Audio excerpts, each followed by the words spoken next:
Alright mga kulets, welcome to Kay Kulets Vlog! For today's ride, isang falls sa Dirty Bulacan ang ating pupuntahan. At aalamin natin kung sulit nga ba o nakakabitin ang oras. Base nga sa mga naririnig nating issue, ay nabitin nga sila sa oras ng pagstay nila sa falls na ito. At parang hindi daw sulit sa halaga na binayad nila. Sana nga papasukin tayo kasi medyo hindi maganda ang panahon ngayon. Maambon-ambon kapag ganito kasi hindi nga sila ganong nagpapapasok dahil delikado rin sa falls.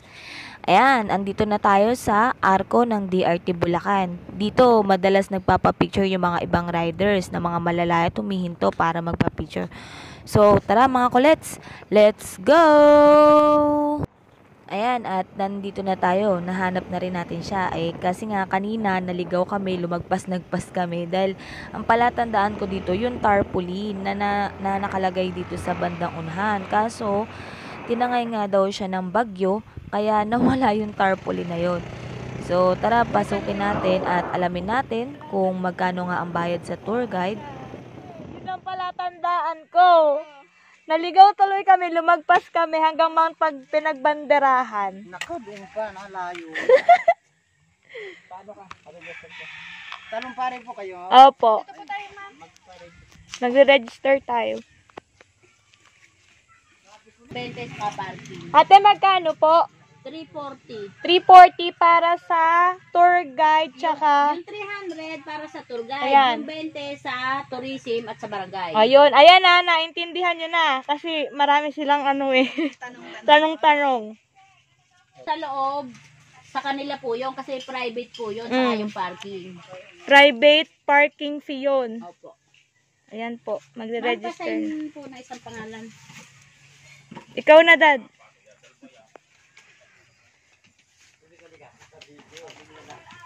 Ate, may oras ba yung namin, yung pag-visit doon? Meron po, ma'am. Ilang oras po? Hindi po naman mag-extend kayo ng oras. Kaya lang po, bibigyan niyo po ng tutor yung inyong tour guide. Ah, okay po. Kaya hindi po kayo iwanan na po kayo naroon. Bali, ilang oras po yung tinatagal? Kung ilan po ang gusto niyo? Pero yung 300 po, ilang hours na po siya? 3. 3, okay po. Tapos, dagdag po kayo na, yung regulation po, dagdag po kayo ng 50 pesos Per hour? per hour. Okay, 50 pesos per hour. Si ate, siya yung tour guide natin. Papasok na tayo sa falls. Medyo maambon, puti pinayagan kami makapasok. Maganda yung daan, papasok, hindi siya bako-bako, hindi siya maputik.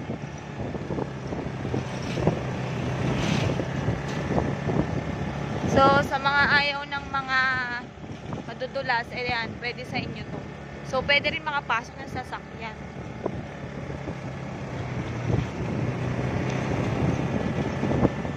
Bali, nagbayad kami ng 300 for tour guide, pero good for 5 person naman kasi yun.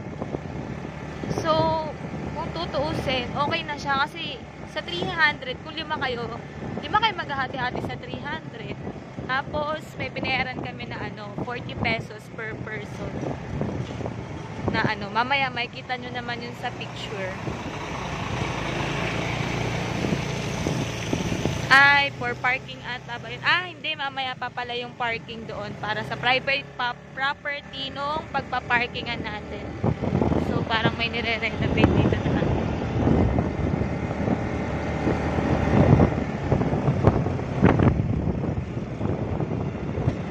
Kanina, tinanong natin si tatay kasi nga, di ba may mga nagsasabi nga na ang mahal naman daw sa 300 nung parang 2 hours lang yung in-stay nila. Pero kanina tinanong ko nga, yung 300 na yun, good for 3 hours.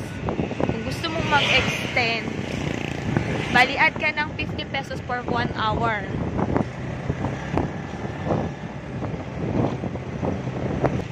Ayan, ito pala.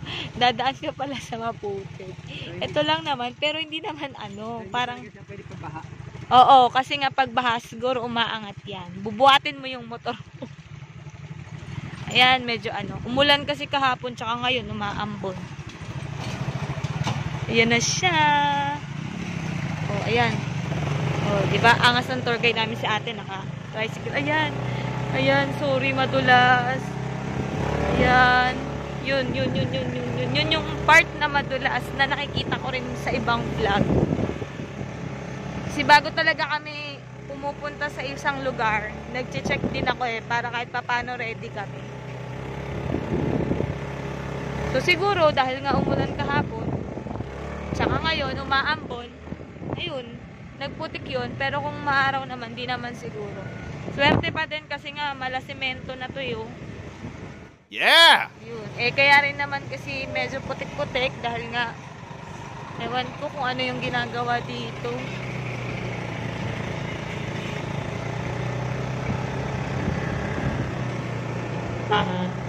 Ayun nga, gaya nga ng sabi nila, wag na nating panghinayangan yung binabayad natin kung meron naman tayong pambayad. Kasi, maganda naman yung nakikita natin Kumbaga, nag-enjoy naman tayo.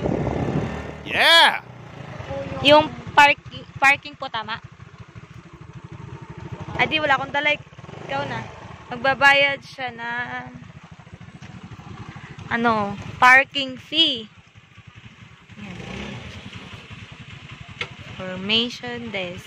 Per head, 20. Single motor, 20. Tricycle, 30. Ate, magbabayad kang 30. Naka-tricycle ka. Single, 20. Ayun o. Ay, hindi. Double tayo. Oh, double. Single, 20 rin. Ayun. Oh, bali 60. Ano po pangalan mo? Karen Hayawon po. Siya po ang tour guide namin. Si Ate Luisa. Hi ka ate. Yan, sa Talumpari. Pwede yun re-request nila. Ayun, pwede nyo siyang request. Maangas yan, tricycle dala niya. Pagka napagod kayo, sasakay na lang kayo ni ate dyan. Tapos hahatakin. Pwede daw po. Ayun.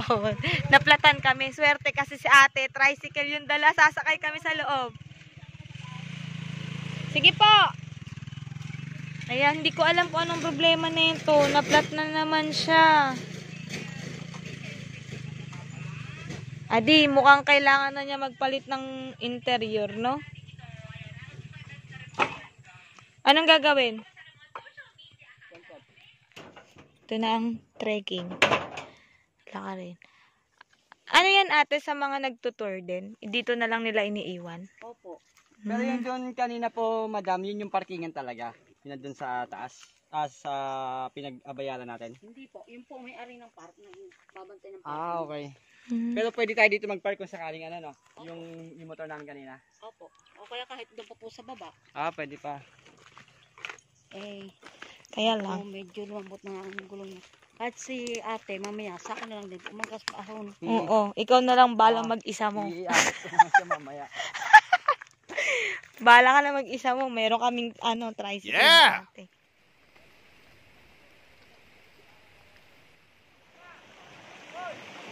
Dad!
Kaway ka ate, kaway ka.